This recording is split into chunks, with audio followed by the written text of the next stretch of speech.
Hey, it's Emma, the super sensitive human, and today I'm wearing a silly hat because my hair is dirty, and if I took a shower and washed it in order to film the video, then I would be very tired and I'd not be able to form coherent sentences, and I'd have to wait till tomorrow to film the video. So instead, I'm just wearing a hat. I wanted to talk to you today about, well, I posted a series of videos that are kind of about problems. You know, I posted about chronic fatigue, then I posted about having no friends, then I posted about I need a new life, then I posted a story of love gone wrong. I want to post something happier to show you that my life is not all problems, but I want to point out that I think that the good things that I'm going to talk about are actually have come into my life as the result of talking forthrightly about my problems. So I feel that owning my problems, accepting them, sharing them, making myself vulnerable, and being raw and real is actually the way through. And I think that that's the way through because it's important to be real, and it's important to accept ourselves. And the first step to accepting ourselves is to be willing to share our real self. That kind of proves that you accept yourself, right? If you're willing to talk about it and you're not going to hide it. I feel like we all have that rejecting voice in our head that says, nobody wants to hear me whining about my issues.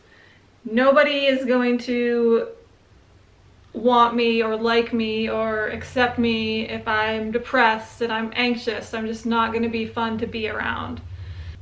And the truth is that maybe some people won't like you, but most people probably will like you because most people have those issues themselves. And I don't know, for whatever reason, I think our society stigmatizes talking about problems, and we're supposed to be positive, and we're not supposed to have irrational thoughts that we know are irrational. We should just be better than that. And we're not supposed to be ungrateful. If you have a roof over your head and you have food to eat, you should be happy because there's people who don't. But if you're unhappy, then you know, pretending that you're happy when you're not is going to be a lie. So the first thing to do is to own how you're feeling. So I have this idea based on my recent experiences, I have this idea that I should start a new personal growth method based on YouTubing. I would call it true tubing, maybe. You can tell me if you have a better name, but the idea would be that you have to share your most real, authentic self on YouTube, your thoughts, your beliefs, your fears, your insecurities. And so in order to do that, for one thing, you have to know what they are. So that's the first step, is you have to know yourself. Second thing is you have to be willing to deal with the feedback and the criticism. So I guarantee that anything that you think bad about yourself, some YouTube troll's gonna come tell you that's exactly what you are. They're gonna tell you that you're lazy, that you're ugly, that you're fat, that you're stupid, anything that you could possibly think, and many things that you never thought were wrong with you, they'll tell you are wrong with you. And you're gonna have to develop the confidence and self-esteem to stand in your true self and know what's true for you, no matter what these people are saying, because you will never be good enough for them. You will never, for some people you're going to be too fat. For some people, you're going to be too thin. There's no way that you're going to get around being criticized. So you have to know what's true for you. The supportive commenters represent like your spirit guides and your higher self. And the unsupportive commenters and the trolls represent your broken self and your wounded inner child that just thinks I'm bad, I'm bad, I'm bad. And you can even do it before you get the comments, because as soon as you start to put yourself out there and say what you're afraid of, there's, you know, you can identify the reason that you're afraid of it and the voices. You can be the troll for yourself because you know what you're afraid of about yourself, and so then you can write that down, and then you've got to write the other thing that's opposite that makes you feel better. I think that this could be a powerful growth tool. People say that relationships, like romantic relationships, are the most powerful growth tool because the person will know exactly what to trigger you and push your buttons. But I think that YouTubing's even harder because, you know, in a relationship, it might take a while for the criticisms to start coming to the surface and all those issues to surface. But YouTube, it can happen right away. Yeah, it doesn't work with like blogging, like writing. I've been online writing since I was 24, and it's nothing like YouTubing. No way. For one thing, with YouTubing, you're putting your whole body, you're putting your whole face and body online to be criticized as well. So here's my thought about this. When you put yourself out there and everything that you're afraid of, and you find that people accept you and support you anyway, it actually starts to dissolve the original problem, because all the original problems come from feelings of being unlovable or unworthy. So if you show the world that you are unlovable and you are unworthy for sure, and then they show you love and support anyway, the two things can't coexist and the problems start to dissolve. So I don't know if that makes sense. Let me get on with my story. So someone once told me that I would find success by talking about everything that I'm afraid to talk about. And one of the things that I'm afraid to talk about on YouTube and in person, but it is on my writing, is my spiritual beliefs, because they're kind of weird and they're kind of out there. But I thought about titling this video,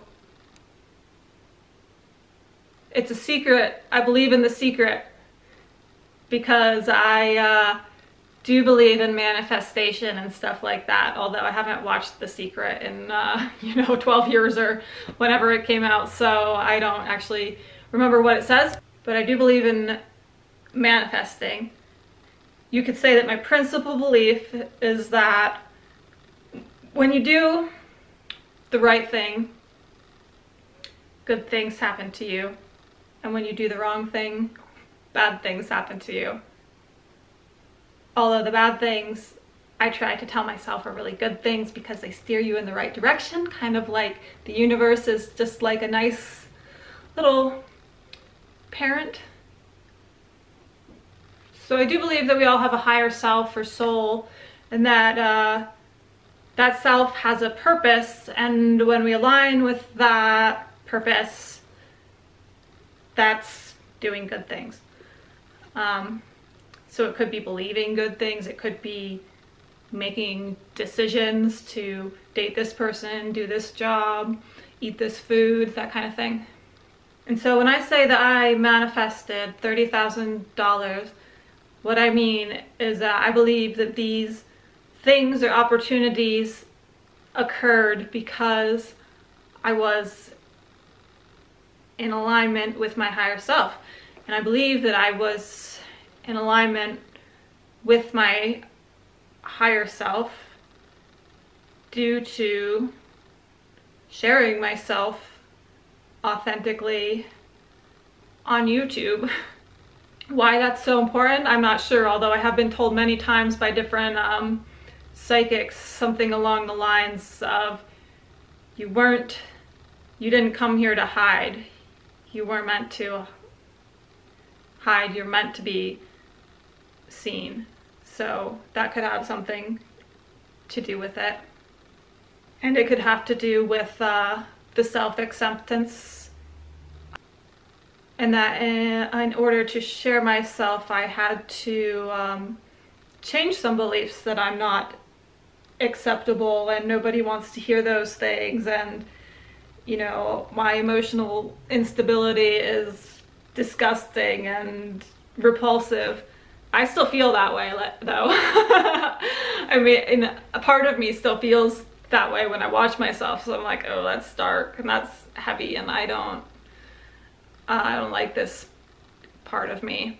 You could say that if I think that and I'm willing to do it anyway, that one belief is winning out over the other one, starting to win out. And another reason it'd be important is just because it's important to be real, and I don't know, it inspires other people to be real.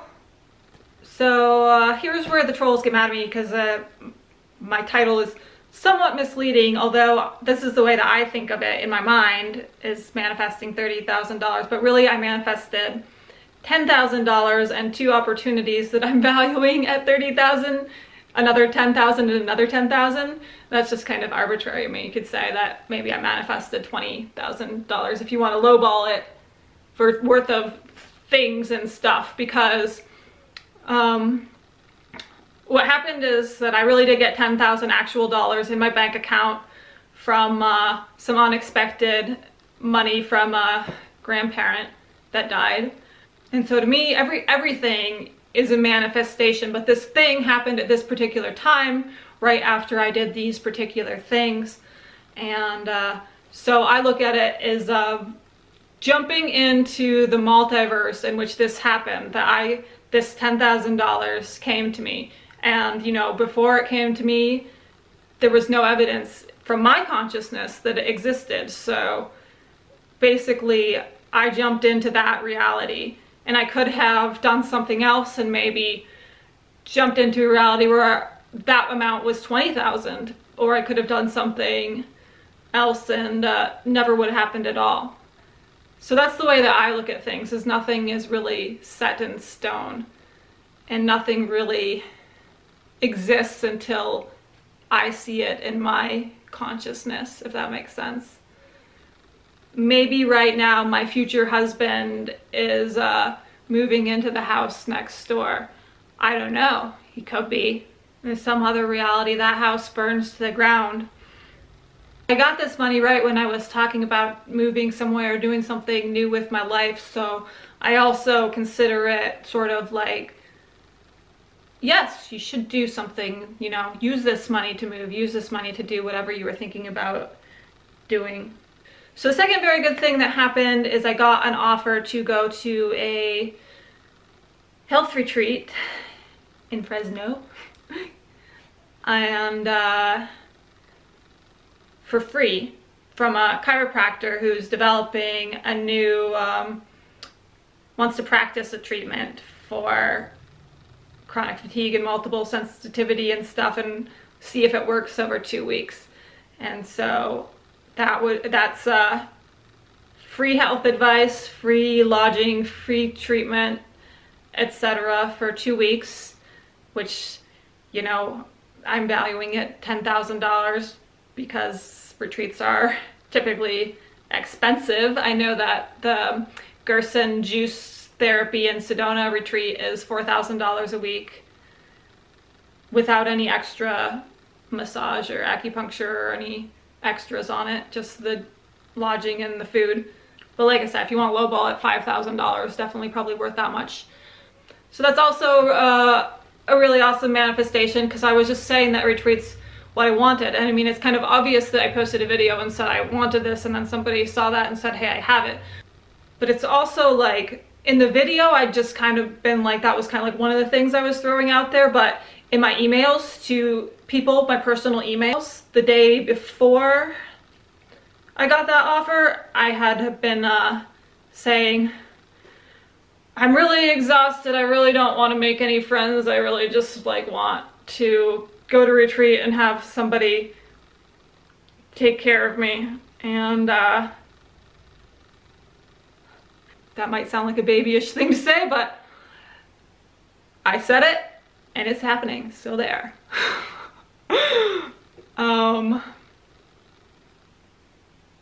That's what I'm saying. It's important not to judge oneself and be honest about what you want and what you need and what you think you need, because you might be something that you do need and that the powers that be want to provide to you.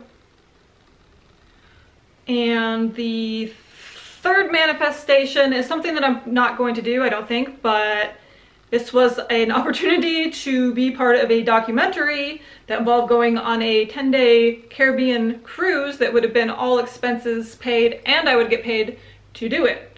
So again, you know, I don't know how much that's actually worth, but we'll lowball 5,000 at least. And you know, there was real spending money involved, so that's the good news in my life. That's how I manifested $20,000 or $30,000 worth of money and stuff through YouTubing. That's what I truly believe, but I'm afraid to say, because I'm afraid what people will think about that. Because, you know, they're not going to believe it. They're going to say, that's a coincidence. You're lazy, you're crazy, you can't just get money for doing nothing. You have to be disciplined and work hard and plan ahead, and you're just using your looks to get people to feel bad for you and give you things. You're a con artist.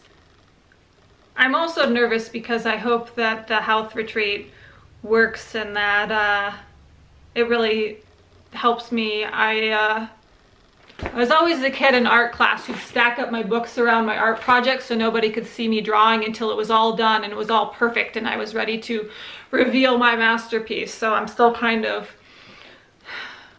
like that. I don't want people to see anything before it's done in case I fuck it up. So I'm trying on a new way of being where I tell you that I'm afraid to fuck it up, and that takes power away from the fear and makes it less likely to happen.